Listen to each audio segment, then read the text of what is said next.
माता जिजामाता जिजाई, महात्मा ज्योतिबा फुले, सावित्रीबाई फुले, छत्रपती शाहू महाराज आणि डॉक्टर बाबासाहेब भीमराव आंबेडकर या महापुरुषांना वंदन करते. जय भीम, जय भीम, जय भीम. उपस्थित सर्व विद्यार्थी विद्यार्थिनींनो, शिक्षक, मुख्याध्यापक सर, सर्वांना नमस्कार करून मी माझ्या भाषणास सुरुवात करते. आज आहे 14 एप्रिल म्हणजे डॉक्टर बाबासाहेब भीमराव आंबेडकर यांची जयंती.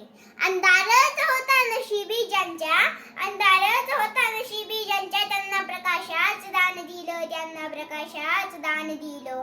मानावे किती उपकार, मानावे किती उपकार, तुम्हीच देशाला संविधानही दिलं, संविधानही दिलं. अशी भीमरावांची शान, अशी भीमरावांची शान, लिहिले भारताचे संविधान, लिहिले भारताचे संविधान. भारतीय राज्यघटनेचे शिल्पकार डॉक्टर बाबासाहेब भीमराव आंबेडकर यांची जयंती. यांचा जन्म 14 एप्रिल 1891 मध्ये मध्य प्रदेशातील महू या गावी झाला. त्यांच्या वडिलांचे नाव रामजी तर आईचे नाव भीमाबाई असे होते. उच्चवर्णीयाकडून होणाऱ्या वर्षानुवर्ष होणाऱ्या पिळवणुकीने दलित समाज भरडला जात होता. अशा निद्रिस्त समाजास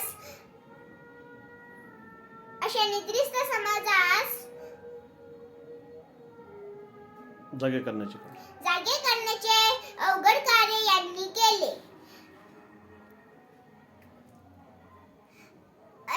अन्यायास वाचा फोडवण्यासाठी 1927 मध्ये साहेबांनी महाडला 14 तळे येथे सत्याग्रह केला.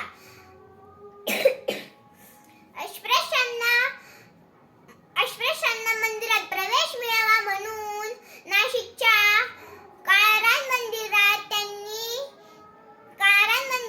सत्याग्रह केला. अशा डॉक्टर बाबासाहेब भीमराव आंबेडकरांना मी शतशः नमन करते. जय हिंद, जय भारत, जय भीम. व्हिडिओ आवडल्यास लाईक करा, शेअर करा आणि सबस्क्राईब करा आणि फॉलो करायला विसरू नका. माझ्या चॅनलचे नाव स्वरा नारायण टकले आहे. धन्यवाद.